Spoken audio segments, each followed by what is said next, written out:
Alright, hi everyone, welcome back to my YouTube channel.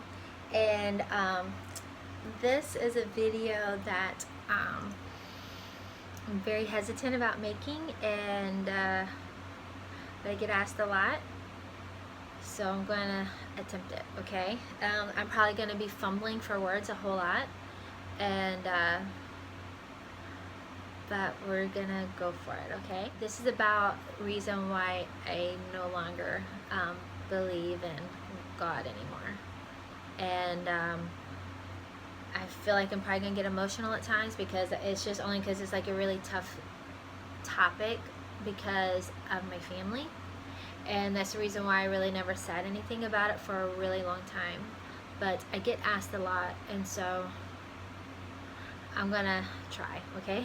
So this video is probably gonna be long, and I have no idea, but I'm just gonna go ahead and say, be prepared, it's probably gonna be long. Here are some of my guidelines. Number one, if you're under the age of 18, I would like for you to get permission from your parents before you watch this video. Also, in the comments section, I don't know if I'm going to read any of the comments. Anytime I do try to talk to somebody about this, a lot of times it ends up being that they are trying to convert me back. And I think it's sweet. I understand that they think that they can tell me something that I haven't already heard, I haven't already thought of, and I just really don't want to have this same conversation over and over again that I've already had, and there's no reason for me to go into the comment section and reply to the same sort of comments over and over again. Next one is, I don't mind if the comments, I have no idea really what to expect, so it may be crickets on my comment section. If for some reason the comment section gets lit, these are my rules, so I probably will be looking a little bit. Number one is that, so if you're a Christian, I'm going to ask you to be very respectful if any atheists pop on, and I don't want any of like it coming to, well, you'll find out soon enough. Yeah, you'll find out soon enough, you know, you're going to be in hell. No, let's just not say if you don't believe you're going to hell. Just don't even go there, all right? That's just not nice to say. It's just not nice to say. If any atheists pop on my page, I'm going to ask you to be very respectful. If you're an atheist, I have no issue with you telling your personal story, why you no longer believe. And that's great. And if it's in your heart, you're just wanting to talk to somebody else that is a believer and why you don't believe, I think that's great. But be very, very respectful that they do believe in God, and they do believe in Jesus, or, you know, I may have some Muslim people watch this, I don't know. They may believe in Allah. They have that right, they have that freedom, and they shouldn't be made fun of because they believe in God. And so if I see either side, if I see Christians or atheists being mean to each other or condescending to each other, I will delete your comment. Just plain and simple. So that was probably the longest disclaimer ever. I realized I'm already 6 or 7 minutes in, so, but I felt like that was very important. So back to the beginning. When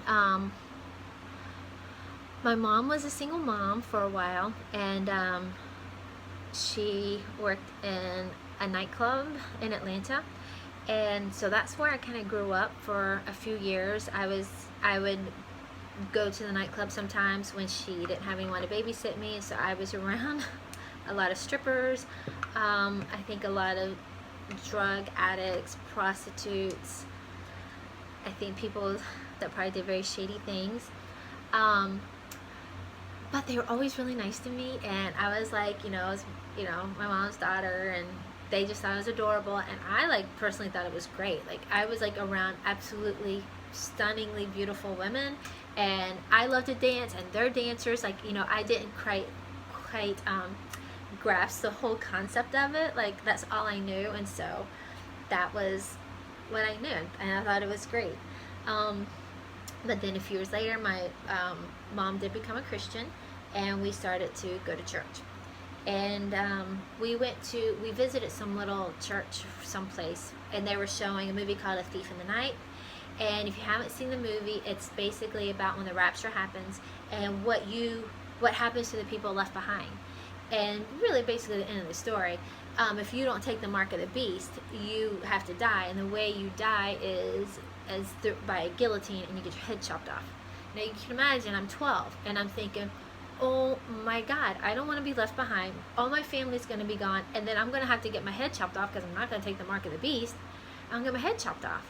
And so I wanted to become a Christian, and then it happened to be that the church was doing their visitation. You know, like when you visit, you know, when somebody visit their church, they always do visitation, so they visited, and I became a Christian that night. So really after that, I got involved in church, got involved in youth group, and I do remember a lot of times I would sit in church or any sort of Christian event, and I would re-pray that salvation prayer, because I just always worried, well, was I too young to understand?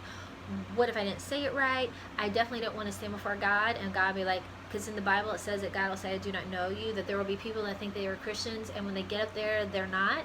And I didn't want to fall into that category. And so I would pray that prayer like so many times, because I was afraid, what if I didn't do it right? What if I didn't do it right? And now I'm spending eternity in hell. Anyway, you know, I grew up, met Ken at a Christian camp. We got married. We immediately got involved with church. We were working with little kids, and I think it was Awanas. I think we did Awanas, and that was always so much fun. And we moved again. We've been youth pastors, like interim youth pastors, and I did vacation Bible school, and just everything involved in church. You know, we taught like young married couples classes, and you know, we would do like, sometimes our Sunday school class would do like Bible bingo, and like Ken and I, like, we know the Bible, like knew it very well. And I always joke around that I think I always surprise people because I'm like this, you know, silly little blonde, but like I knew my Bible, like I knew it really well. This is something that bothered me at times, is that sometimes I didn't feel like I was always accepted in church. Like when I was growing up, my youth group, there were only 2 other girls that I hung out with because they were the only ones that liked me, and nobody liked them. I liked them, but nobody liked them. We were the outcast. And you know, I always kind of thought that was odd. I didn't understand that because we really weren't bad girls. I don't know. It was just really odd. But it just seemed like you'd always go to church, and like you maybe go there for a year or 2, and then something would happen, and people are fighting with each other, and it just always kind of surprised me, because we're all supposed to be brothers and sisters in Christ, and why are we judging each other? Why are we I don't know, how can I not fit in? You know, like, we're family. I would often get, like, other moms when I start having kids would love to, like, give me scripture, and like, you know, about that I'm not raising my children right, because I'm kind of like an easygoing, laid back. Like, look, my kids need to obey me, but for the most part, I'm really easygoing and laid back, and I don't like to micromanage them. And if they make mistakes, then we learn from those mistakes. Like, I think my kids will tell you that I have not been like a very dominating mom. That's just not how I am. But boy, other women would love to give me scripture and like let me know that I was like raising my kids wrong. I always thought that was odd. And also, I'll admit it, that, you know, I don't dress like a typical Christian. I always like, you know, I'm a tank top and shorts kind of girl, and I like makeup, and so, you know, I always kind of felt like I wasn't accepted that way, because I didn't dress probably typical. Anyway, but then, you know, we would change to another church, and then you think everything's great, and something happened there, and you go to another one, something happened there. But I didn't let that pull me away from God, because we aren't supposed to judge God based on people, because man is flawed. We're sinners, and so obviously we're not going to be perfect. So how can I judge God based on humans? And for a long time it didn't. I just wrote it off that, you know, man sins, and that has no reflection upon God. What happened is that I got a little older, and you start seeing things happening in the world, and you start seeing things happening in your church. And it did start making it did make me question. So I'm going to start giving you some little scenarios. I'm not going to say that this was one thing. It is like a little drop of sand and a little drop of sand, a little drop of sand, and it just gets heavier and heavier and heavier, and then you start thinking outside the box, okay? So, one thing that I really didn't think about until much later was that we used to have this kid in our youth group, and I want to say, I think his name is Clint, but I can't remember. And when he was in high school, he admitted that he was like, he rock and roll, that's what, like the 80s term, whatever, but I mean, he didn't say he was rock and roll, but like he was a wild kid. He was drinking, he was partying, he did all sorts of stuff. But he always came to our youth group on Wednesday night, and he wasn't fake about it. He wasn't like your fake Christians that, come in and they like act all holier than thou, but we know what they're doing on the weekend. No, he admitted what he was doing on the weekend, but he still came to the youth group, and I always respected that. Like, I thought that was cool, that he was who he was, but he still came to our youth group, and I wanted to show him that you can still be a Christian and have a great time. Anyway, he gets to college and he becomes a Christian, and joins like not fellowship Christian, I can't remember, but some sort of other campus ministry, okay? In my head, I thought, oh my goodness, Clint is going to be able to reach so many young people, because he's not your typical Christian. He's not like been all good, but he's, lived like a wild life. And he's going to be able to touch these kids that most of us can't touch, because he's done crazy things. And I just thought that was amazing. In fact, we went to the beach one time and we saw him with doing the beach ministry, and it was just like I thought, like, wow, he's going to be able to touch so many people. This is going to make me cry. So he is at one of their camps, with others, and they're hiking, and I mean, not hiking, they're just walking up mountains, but I guess he hit a spot, and from what I gather, he couldn't grab himself and stop himself, and he fell off of the mountain and died. Now, horrible thing. I want you to think about this. He's serving God, he's with fellow Christians, he falls off a mountain and dies. Now, from what I gather, at the funeral, everyone went to the funeral, and a lot of people came forward and gave their life to Christ because of this. And everyone's like, see, the reason why he died is because look how many people came forward to accept Christ. In my head, I'm thinking, was that like the best way? Like, could God not use another way to bring people to the Lord than to have this poor young man fall off of a mountain and die? Like, that's how we're going to bring people to the Lord? And I don't know how many people came forward at the funeral, but how many people could he have led to the Lord from the age of 19 to 69 over his lifetime, and then those people could have gone out from there. But again, I didn't waver, but that was something that I thought, like, a little piece of sand. Anyway, so then what happens is you'll see tragedies happen in your hometown. So we had a little girl that was Tate's age at the time, diagnosed with cancer. Whole town's praying for her. We have signs everywhere, all over the whole city, praying for this little girl. She would get better, worse, better, worse. She eventually died of cancer. Little tiny girl died of cancer. And this is even after everyone was praying for her. And the Bible says, where two or more are gathered. Like, how many prayers were lifted up for that sweet girl, and she died. My kids were in school, and they had some friends that were driving to school also. They hit an ice patch in the road, and he lost control of the car, went over into the other lane. At that exact moment, a semi truck came, hit the truck, threw everyone out of the truck, because it's a pickup truck and a semi truck, threw everyone out of the pickup truck, The boy lived, the 2 girls died. They were not drinking, they were not partying, they were not doing anything wild. They were just going to school.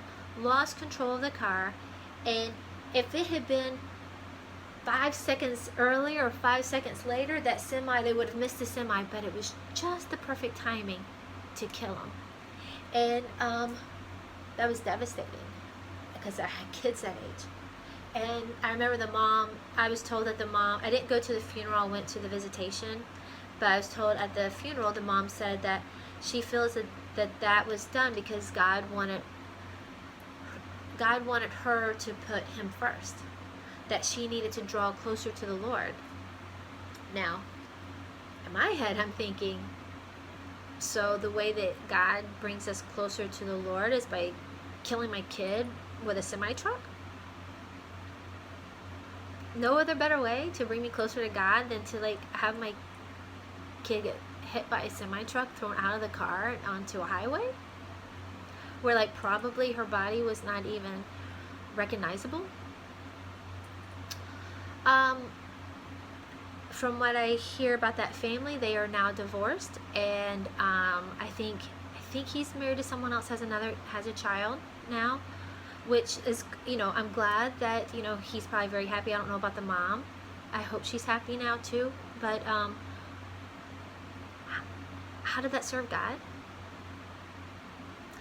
I heard another family, mom was bringing her daughter, picked up her kid from daycare.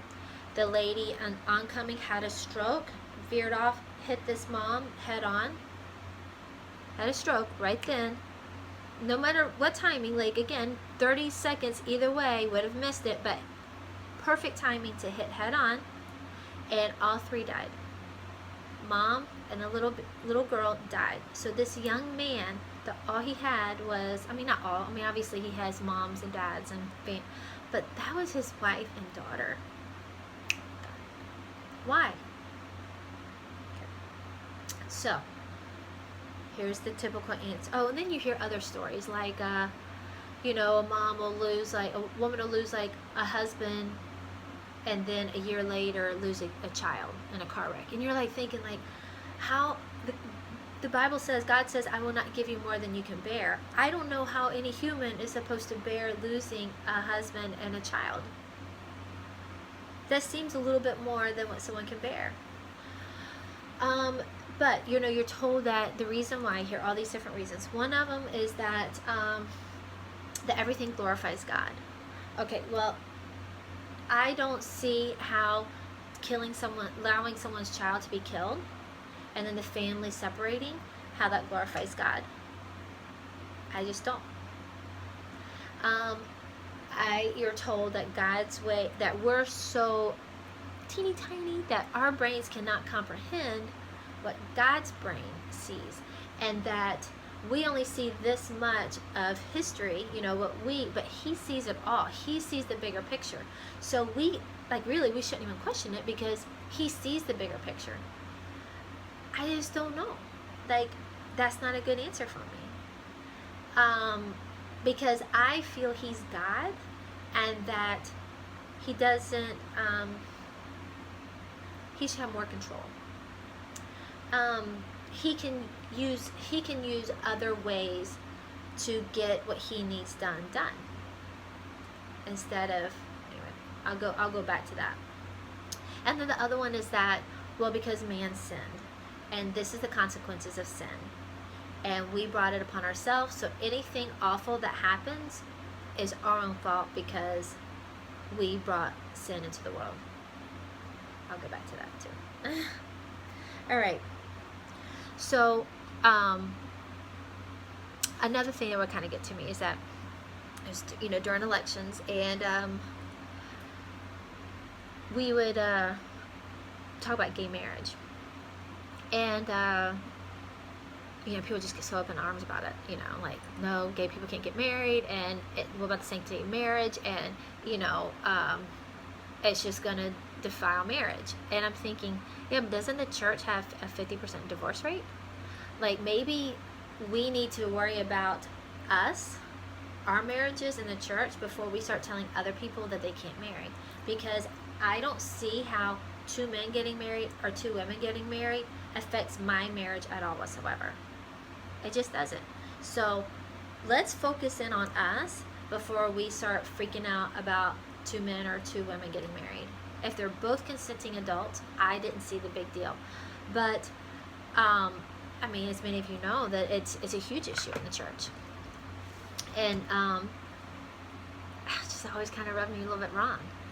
And then it was like a time, I think, with the youth group. My kids were in the youth group, and they did like this silly little viral video. Not my kids, but like the youth group did, and my kids were part of it. It was so funny. It was just like the best, and I thought it was great. And then you had people in Sunday school and in church that were fussing about them doing the video, because I guess maybe they did like some crazy dancing, and they had a like, you acted normal, and then like I guess you threw on some crazy clothes. So I think my kids had on like a horse head, and you know, you're doing all kind of crazy dancing, and people were up in arms about that, like seriously freaking out over that. And I'm thinking, seriously, like, this is what you're upset about? That our kids are at a youth group. They could be drinking, they could be getting girls pregnant, they could be doing all sorts of stuff. They could be smoking, doing drugs, but they're with a youth group making a silly video, and they had to take it down. The youth pastor had to apologize, like all this stuff. It just made me start to think, like, maybe everything that I've believed and was taught to believe, maybe I need to investigate it a little bit more, because none of that, I was always taught that God is a God of love, and to me, none of that is love. None of that is love. This infighting in churches and fussing at youth pastors, firing preachers, this and that, none of that is love. Another thing that had happened that made me think about it is that somebody had said something inappropriate to one of my children, and he told us about it. So we called up a few of our close friends and we're like, hey, you know, this guy said this, this, and this. You may want to keep him away from your kids because it's kind of perverted. Long story short, to find out, he'd been molesting the kids around the neighborhood, at the churches and ball fields. So one of our friends, when she was staying after church, after a Sunday lunch, and she was doing the kitchen, this guy molested her son up in one of the Sunday school rooms. Think about this. In church, she is serving the Lord by cleaning dishes after everybody ate. And God didn't want to protect the boy from being molested. And the reason why is because either we don't see the bigger picture, or it's somehow God's going to be glorified. I have no idea how God's going to be glorified in that. Or that really we kind of got it, we asked for it ourselves because Eve ate an apple. Okay, so you can kind of tell that now my tone is like, they gotta be kidding me. So then that made me think even further outside. We have children around the world that are sold into child sex trafficking. Somebody asked, well, what's that have to do, like, what? Why would you even bring that up? Well, the reason why is because there are children all over this world right now that are being sold, or not even sold, they may just be kidnapped, and they're in child sex slavery, and maybe hooked up on drugs, beaten, raped, repeatedly. And the reason why that happens is because sin is in the world. Right? I read a little bit about the Holocaust, what was done to those people. Absolutely horrible. They would gas the parents, but they didn't want to waste bullets on the children. So whenever they would burn the bodies, they would throw them into an inferno. They would just throw the children into the inferno alive, and that you could hear their screams all over. God watched this and allowed it to happen, and these are Jews, like these are his chosen people. How many, we don't even probably know everything that Jewish people went through during the Holocaust. And then even through the history of time, like you can watch movies about the history of time of like everything, like wars, starvation, famines. You know, some people can't even, they can drink water, and if they drink the water, they're going to get some sort of parasite and die from massive diarrhea. or they'll get some sort of worm that will actually consume and eat their body, eat what they eat, so they starve to death. Or another worm will go into their brain and eat their brain.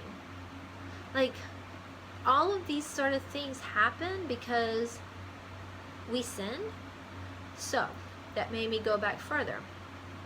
We sinned. What was our sin? What it boils down to is she ate a piece of fruit. Alright, so whenever I punish my children, there is a severity of it. You know, like if it's a little thing, then, you know, yeah, you can't go out with your friends, you can't go play with your friends after school today. Or, oh yeah, no, you're grounded for 2 weeks. It was all, the punishment fit the crime. Alright, so the crime is, yes, Eve disobeyed God. But still, the crime was she ate a piece of fruit. So now, because she ate a piece of fruit, we have kids that are murdered. We have women that are raped. We have men that are sold into... We've had men through a whole history of time that have been sold into slavery. Really? And that made me think, what kind of loving God? What kind of loving God would do that? Because how I see it is that God created Lucifer, knowing what Lucifer would do. Then, so God cast him out, he and his demons, and then God planted a tree into the garden, knowing that Adam and Eve would fail. Then God allowed Lucifer to talk to Eve and trick Eve. Now think about this. If I'm to believe how I've been taught, we are humans. Like, our brain capacity is like that of like us into like a cockroach. All right, like God compared to our brain is like nothing. So she's talking to, now I don't want to call Satan a demigod, but he is some sort of spiritual being, right? He is some sort of demigod. That's all. I'm just going to say that, okay? So I'm going to say his thinking capacity is way more than Eve's. And I don't think it was one conversation. I don't think she would have been like, oh yeah, I'll try it out. No, my guess that was probably an ongoing conversation. She probably had to build a relationship of trust, like, you know, and I'm sure that like things that he was saying was making sense. Did God ever like pop down and be like, hey Eve, girl, I told you, don't talk to the, look, he's going to trick you. Don't, remember I told you if you eat of this fruit you will surely die. So this, you know, this snake right here, this serpent, he's trying to trick you. Like, you know, Eve, you and I are like this. We walk around the garden together. You know, I create... Okay. Now, maybe that happened, but in the Bible, it doesn't say anything. And then, when she does, did she, like, not notice right then and there she's butt naked? So, what kind of woman, like, then says to Adam, hey, you need to eat this? You would think that she'd be like, oh my God, what did I just do? And not pass the fruit on to him, but she did. She passed it on to him. And then God comes down and, you know, he knows what happened. And he's like, hey, y'all, where are you? What's going on? Did you eat that fruit? You know that they did. You watched them do it. And so then he gets all angry and kicks them out of the garden, kills an animal, skins it, and makes them wear it. Now, I want you to think about this. Remember, they've never seen death. The animals were their friends. So they had to see this animal get slaughtered and skinned, and then put the skin on their body to cover their, basically to cover their ugly bodies. The bodies that God created were so disgusting that he didn't even want to see it, and he made them put a dead animal on them. Did they have tools to garden? How did they eat? Did they have a shelter? Did they have a home? Did they have tools to make a home? Did they have fire? Like, is it going to get cold at night? Do they even know how to make fire? So I'm thinking of all these things, like, you know, the story just goes, they got kicked out of the garden. Well, no, let's think of real life. What all did they have to figure out when they got kicked out? Now, is that a loving God that would do that? If I did that to my kids, if I set up a scenario for my kids and I did that and then they disobeyed me one time, and I kicked them out of the house, I killed their dog, skinned it, made them wear the dog skin as a hat, and then I didn't feed them, I didn't take care of them, what kind of parent would I be? Probably go to jail. But it's like, oh, well, God can do that because he made us. Well, I made my kids. So why can't I treat my kids that way? If God can, is that really loving God? Now, I need to go back on this. I personally don't think that story happened. I think that story was written down to explain the beginning and the fall of man. You know, all religions have that. Every single religions have it. I don't think the story really happened. But if I'm to believe in God and I'm to believe the Bible, I have to believe that story happened. So, if that story happened, then in my opinion, that's not a very nice God, and that's not a very loving God, because he set up a scenario knowing that they would fail, and then punishes them and gets mad at them when they do exactly what he knew they were going to do. And not only did Adam and Eve get punished, all of mankind got punished. So that would be like my kid messing up, and then I punish all their brothers and sisters for it. It's just, again, I didn't think that was a loving God. So what happened is that then I decided to, so these are all these things I'm starting to think, okay? So then I'm like, maybe I need to do research on my God. Maybe I need to do research on his word, on his book. And so the first thing I did was I looked up who wrote the Gospels, because when I started thinking about it, think about this. Jesus dies on the cross, rises again 3 days. After that point, the only way that you can get to heaven is to be covered by the blood of Jesus. Right? That's the only way.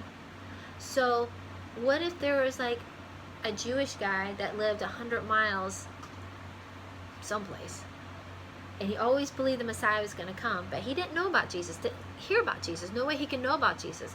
And I know that people say, oh, well, you can look at God shows himself through, nature or whatever. Yeah, I think you can like look at a tree and look at like the universe and be like, man, that is like amazingly beautiful. That, yeah, we have a creator. But you can't look at the universe and be like, oh wow, some guy named Jesus died on the cross for my sins and I need to accept him or I'll go to hell. So that Jewish guy that thinks the Messiah is going to come but knows nothing about Jesus, if he died, he went to hell. So think about how many people died and went to hell because they were not covered in the blood of Christ. So then that's when I was like, well, when were the Gospels written?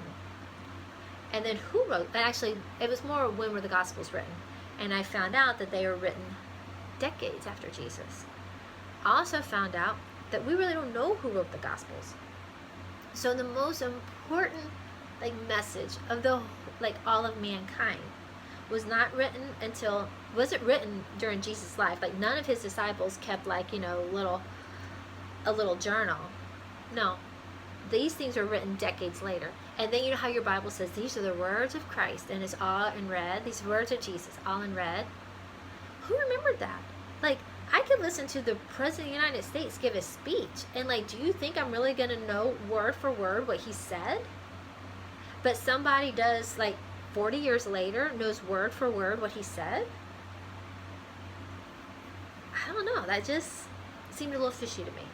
And it didn't seem very efficient. That we know that God protected the Ark of the Covenant. Don't you think the most important message in the whole history of man, he would have protected those scrolls? He could spiritually protect those. I mean, he's God. So again, that made me start thinking that these are just stories, just like other religions have stories. And then, so then my next step was, maybe I didn't believe that Jesus was the Son of God. That maybe he was a great man and thought that,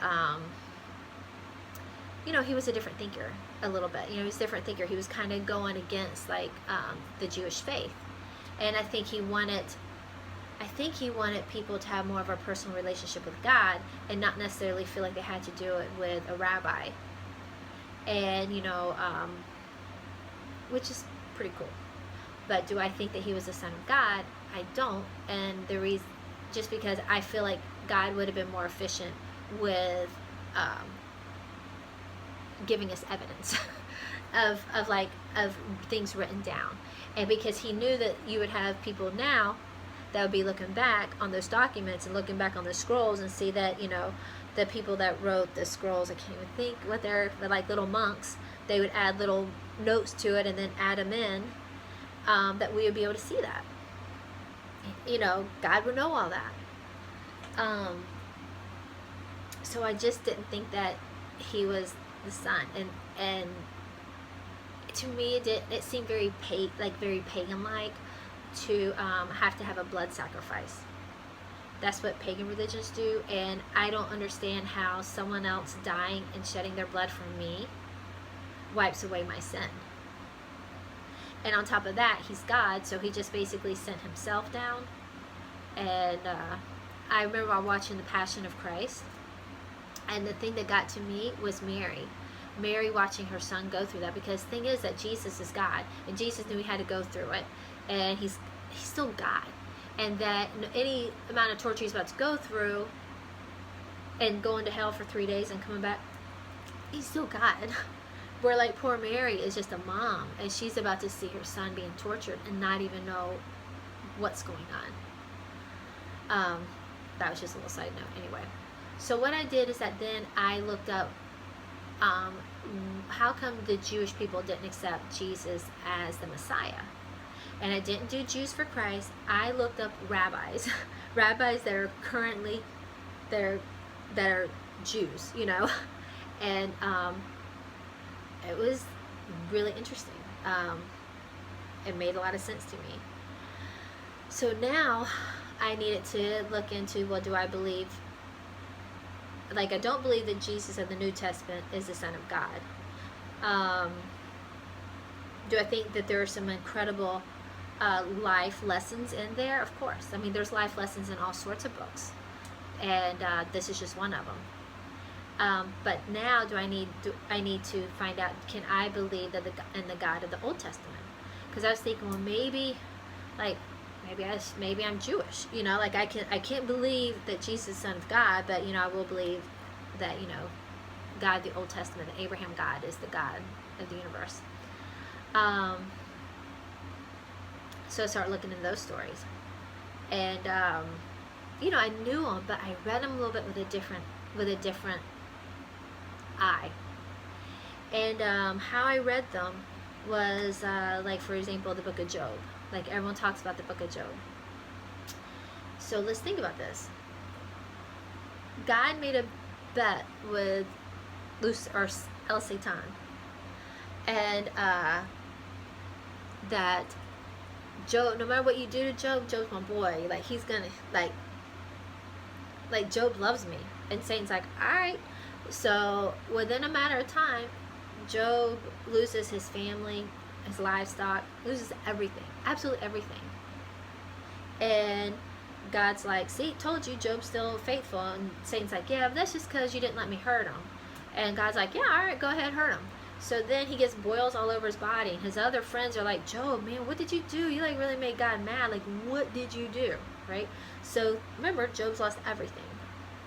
Now he has boils on his body. And then there comes a point where like Job just like cries out to God, like, what did I do? Like, what? And God didn't like say, Job, like, I love you, and you know, no, God gets an attitude. He's like, Job, like who are you to question me? Like, do you not know who I am? I am the creator of the universe. I like made a Leviathan. I did this, I did that, I did that. You are nothing. You are absolutely nothing. Who are you to question me? I mean, that just kind of like, can you imagine? I mean, it's not, and if you don't believe me, go back. I may have like paraphrased it more like my language, but that's basically the gist of it. That God goes on and on about how awesome he is. I've done this, I am this, and this, and this, and this, I'm greater than this, I'm blah. And it's just, in my opinion, it's just too much. Now, what ended up happening is that Job got everything back, and double. Now think about that. So just because your kids get killed and your wife gets killed, no big deal. I'm going to give you had 4 kids, I'm going to give you 8 kids. And like, you had this wife, that's all right, I'm going to give you an even hotter wife. And like, you had, you know, $1 million in the bank, now you're going to get $2 million in the bank. And you're going to get, you had 1 Porsche, now you're going to get 2 Porsches. Like, really? So that makes that makes everything that I went through okay, that I lost my whole family? Like, that's okay? I just thought that story was whack. Sorry, my battery was dying, so I'm charging my phone up right now. Alright. So then I talked about the flood. So I've already did the story of Job. Talked about the Adam and Eve. The flood. Was how did yes, okay, so God is able to do everything, so somehow he was able to get 2 of every single kind, of every single animal, every single insect, everything that could not breathe air into the ark. So let's just say that we're like, okay, God can somehow do that. But think about this, like, how do you know how much meat a carnivore needs to eat? So did he bring a whole bunch of meat, like extra animals for the carnivores to eat? And then what about all the think about how many people it takes to run a zoo? And we supposed to believe that, like, what, let's see, Adam and Eve, his 3 sons and 3 wives, like 8 people are supposed to be able to take care. This, like, much larger than a zoo. We're supposed to believe that they're able to feed all of these animals, scrape out all their poop. Like, do you realize how much poop and urine would have been on that ark? Like, they would have been shoveling poop and urine all, like, non-stop.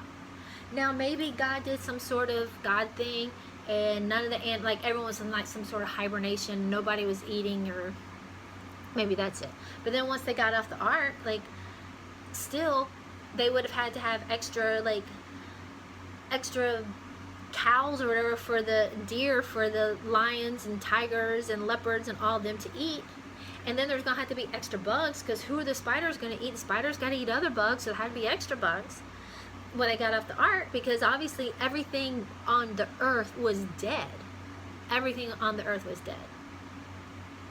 I mean, it just seemed a little far-fetched. And then on top of that, think about other people in parts of the world, like people that lived in North America, like Indians, and maybe, yes, they were so horrible because they weren't worshiping God.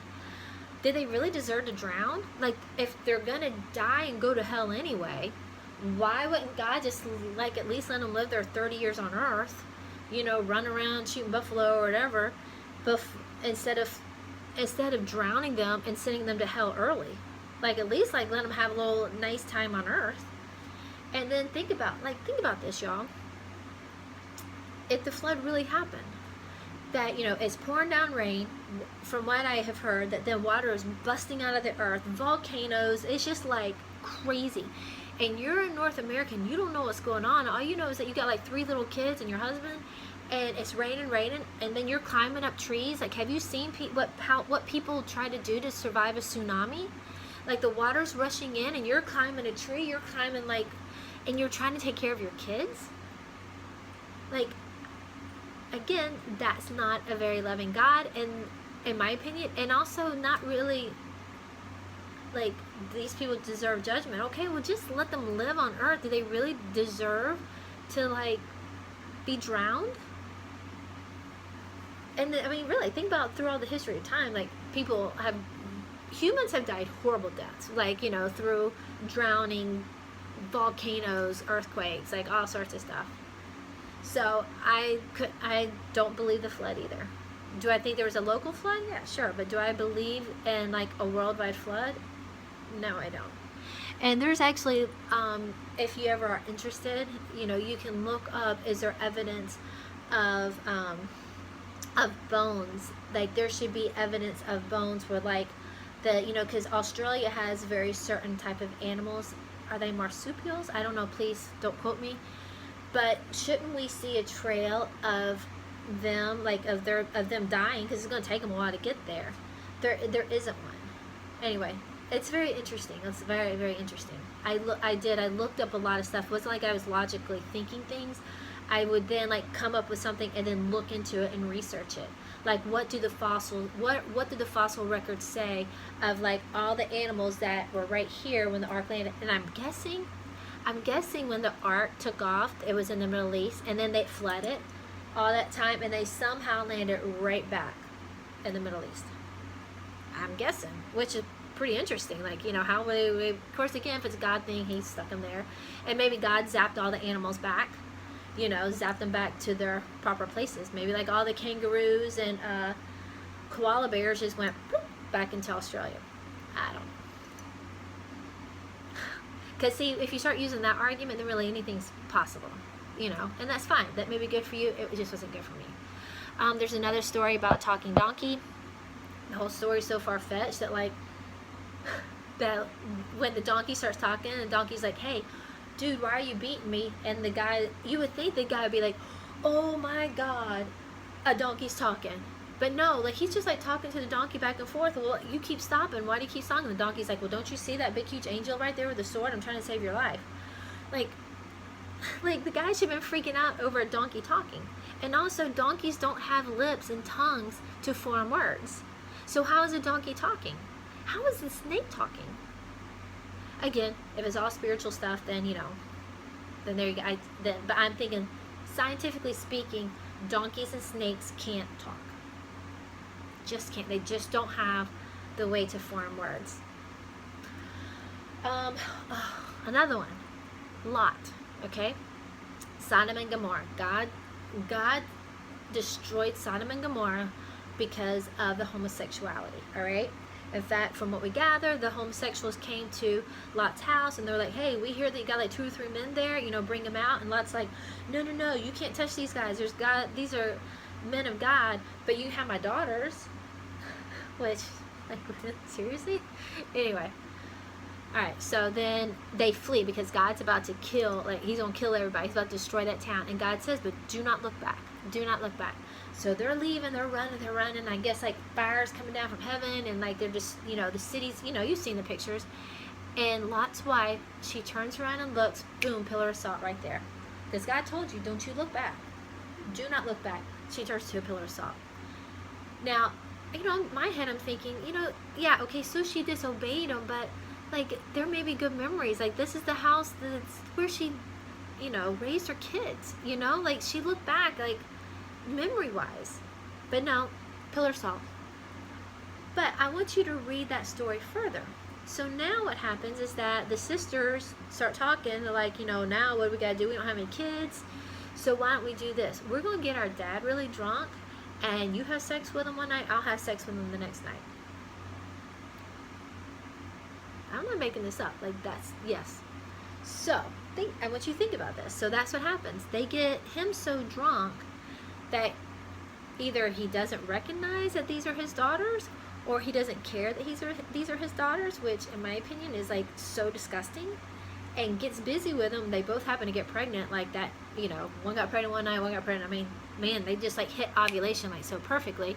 And, you know, I was thinking he's an old dude. I obviously wasn't that old of a dude. But but the reason why I bring this up is that God turned Lot's wife into a pillar of salt strictly by looking back on her hometown. But nobody in this little sick incest story gets turned into a pillar of salt. In fact, they have kids. Think about that. Who did the worst thing, Lot or Lot's wife? Who got to continue living? Does that not seem crazy? Anyway, and whenever the Jews would go and to fight other, you know, lands and take their land, you know, they would kill everything, including livestock, everything. Everything was to be killed. But every so often they were allowed to keep the women that did not know men, basically virgins. So they could run into your house, kill your mother, your father, your little brothers, your aunt, your grandma, because, you know, they've already slept with men, but you're a virgin and you're spoils of war. Now, Christians will sometimes try to say, well, that's the reason why, is that because they needed more women to be able to, you know, to have kids and spread the you know, Jewish faith. Think about this.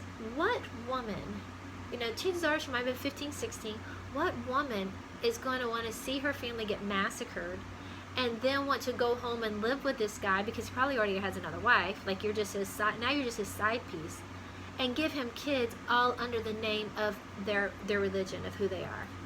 Now, I think this happened all the time. Like, I mean, all back then that happens, it probably happens right now. But this was okay with God? Anyway, look that up. Also, if a man married a woman and he didn't think she was a virgin, the dad would have to prove that his daughter was a virgin, which I don't know how, because, you know, how are you supposed to prove that? I mean, where's the hymen? You know, so if the dad couldn't prove it, then the elders of that town could stone her because she brought shame upon her father's house. So if you were not a virgin when you got married, you could be stoned. Now, I'd like for you to think about how many of us Christian girls would have been stoned after we got married and they found out we weren't a virgin. An unruly child could be stoned. How many of our kids would probably be dead because the elders in the city would stone them? Anyway, all of that just made me think, I don't think that's a loving God. It sounds like to me that that's a very mean, vengeful God that throws temper tantrums. So now I have to choose one of two. Either I'm going to believe that God exists, okay, and be okay with it, and go to church and sing praises about how wonderful he is and how much I love him and how almighty he is, genuinely in my heart. Or I'm going to have to choose that God really doesn't exist, that was made up by men, either to control people or to validate, you know, what they were doing, or just no story like Tower of Babel. Like, I don't know how we have a bunch of different languages. Well, I'll tell you why we got a bunch of different languages. The reason why is because these people tried to build a tower, they're going to reach God, and God didn't like that, and so he confused their languages. Even though we have towers that are much higher than the Tower of Babel, and God knows these people can build a tower as crazy high, they're never going to reach them. And what's amazing is that at least the people are all working together. No, what God wanted to do is separate them, disband them. Because who knows what they could do if they all work together. Think about that. Yeah, think about what we could do if we all worked together. If we didn't care about whether you're a man, a woman, black, white, American, non-American, gay, straight. Imagine what we could do if we weren't fighting with each other because we look different or we sound different, or because you have a lot of money and I don't have a lot of money. But that's why God separated them in the Tower of Babel, because they were working together. And again, we have towers that are probably higher than Tower of Babel. Anyway, so then that means I had to choose either that is God, and can I worship him with my whole heart, or this God probably doesn't exist and he's just a bunch of made up stories. I feel these were a bunch of made up stories because all sorts of religions have this sort of thing. And I have probably said so much stuff. I'm trying to make it fast because I think that's going to be an hour video, and I'm so sorry. But I was trying to lay out like all the little things. So it wasn't just one thing. It was just one thing, and then I'd look another and look another and look another. And there were no people that were leading me astray. Like, everyone's like, well, that's just the devil. Well, then the thing is that if the devil can infiltrate my thoughts, and he can infiltrate your thoughts, then we can never believe anything that we believe as our own. And I think that I am perfectly capable of thinking for myself and looking things up and reading things for myself. Now, did I start reaching out to a community when I started looking all this stuff up, and it's like, oh God, now what do I do? What do I do? Because the biggest thing for me was hell. The biggest thing for me was hell. So I did reach out to, I guess you could say, the atheist community. And they were actually pretty cool. They're pretty cool because there are a lot of people that are in my shoes that were Christians, and like devout Christians like myself, and started having doubts. And it's scary. You don't know what to do. Do you tell people? Do you keep it secret? And it's scary. So I did reach out to them, and they were a good support system because it's a very scary situation to be in. One of the reasons why I didn't come forward for a really long time is because as I was separating from my belief, or as I was searching, so actually when Cole was becoming very famous on Vine, and I didn't really know where Vine was going to lead him. Like, I didn't know if it was going to lead him to actually being a pastor, or like like somebody that spoke at conferences, you know. And so I didn't want anything that I said to mess him up, mess up his career, whether it was in ministry or not. So I didn't say anything for a really long time. And probably the biggest thing I did was, like, I think on Facebook, I think I put down that I was an atheist, like, and you know how, like, you can fill all that information. I was just like, oh God, that's that's so big. I just put that there, but I didn't post anything about it, and I didn't post anything about being a Christian. I just didn't say anything at all. And when we did the Amazing Race, you notice I never said anything about it. And I did tell the one of the producers that, you know, I told her that I was no longer a Christian, and that, you know, I know they classify people, you know, I said, you know, there's no issue if you want to say Cole's a Christian, and I said, but please don't say that about me. And the reason why is because if I cussed, which I did cuss, I didn't want to be like, oh, look, this Christian woman, she's like cussing, you know. And like, I didn't want to like be a bad example of a Christian, because I'm not a Christian. So I didn't want people to look at me thinking I was one and I was being a bad example. I just didn't want anything to be said at all whatsoever about my faith, or not having faith. So whenever you all saw me in The Amazing Race, and a lot of people were like, oh, you can just see like the love of Christ in both of you. And I'm like, no, you're just seeing the love of a mother and son. The love of a mother and son. And it's pure. It's like, at least for mine, it's the most purest love that you can have. It's like a mother and her child. I mean, I made him. He came from my body. I would do anything for him. Anything. I'm like that with all my kids. So no, what you saw is like a mother and a child that love each other and wanted to have an amazing time together. Also in the back of my head, because I also knew that atheists really have bad reputations. I mean, atheists can be like so mean. And I did want it to be that if anyone ever did find out that I was a non-believer, that they looked back and they were like, huh, well, they actually have some nice atheists out there. And it really wasn't, you know, I was so new to it as well. Sorry, I'm playing with things over here. I kind of fidget when I'm nervous. And I was scared. I was like really scared to like tell people. But I got a whole bunch of messages that, like, you know, I get these sort of messages. They come in two sort of ways. Some messages are like, guys, you're just like a great example of a Christian woman, and, you know, how can I make my walk with Christ stronger, and what is your favorite Bible verse, and, you know, and then I feel badly because I'm not that. Like, I'm not that at all. Then my other messages are like, well, you know, for a Christian woman, you should not be showing your cleavage, and, you know, why do you show your boobs so much? You know, the Bible says this, this, and this. You know, that now, like, you know, doing the typical thing, like fussing at me because I'm not raising my kids right, and this is how I need to be raised, and well, now I don't dress right, or that I show a sexuality at times. I mean, but it's definitely been a journey. You know, it's been a huge journey, and that I don't want women to think, well, you're 48, you're a mom, and you need to look like this, you need to be like this. No, you need to be you. Whoever is you, you need to be you. And so if I'm a tank top and shorts kind of girl, I've been that my whole life, that's what I'm going to keep doing. And if I like to jump and bounce around and be goofy, that's what I'm going to do. And if I like to take, you know, pin up pictures, I think that's good, because, you know something, all these and I'm not by any means a model at all whatsoever, but, you know, all these models are like, you know, young and thin and, you know, gorgeous. And I want to show that, like, you can still be gorgeous if you're 5'4" and 130 pounds and 48 years old and you got stretch marks and loose skin on your tummy. You know, you can still be beautiful. You're still beautiful by being you. Be you.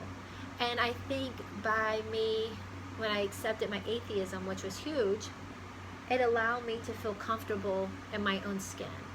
That was another thing that, like, was tough, because I would get fussed at. You know, look, the boobs are fake, all right?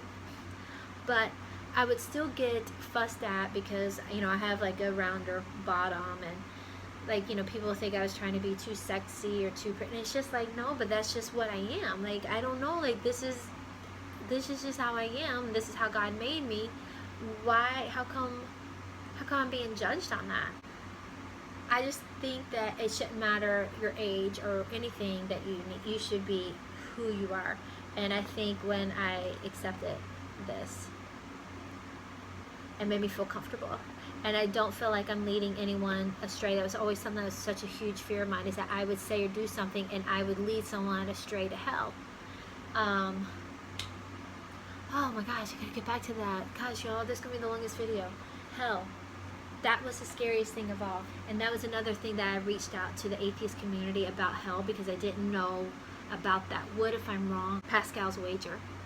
It's that you would rather believe in God and be wrong than to not believe in God and be wrong. But that's not why I want to believe in God. I don't want to believe in God to save me from hell. I need to believe in God because I really believe Him and I think He's amazing and I want to worship Him. That's the real reason to believe in God, not because I don't want to go to hell. So, you know, I did have some atheist people show me where I can like do research on hell and the devil and Satan and where all that originated, and it was helpful. It really was helpful. I do not believe in hell. And that's probably the reason why I'm more comfortable to talk to you all about this, because I don't feel that I'm leading anyone to hell. If I post something, I'm not leading anyone to hell. And if anything, maybe I'm making you think, think and look things up, and you may come to a completely different conclusion, and I respect that. I completely respect that. I'm fine with that. But do I believe in hell? No, I don't. What do I think happens after we die? I can go two ways. One of them is that I think when we die, we die. And because, once the brain stops functioning, it's just tissue, and it's going to rot in the ground. And I know that sounds horrible, but now, what I could possibly believe, and that's the reason why sometimes I say I'm an agnostic atheist, is that maybe there is something like an energy that we all possess, like all people possess energy, and maybe when we do die, that energy goes someplace, because they say that energy never stops. So, and that includes like plants and animals and bugs, like everything.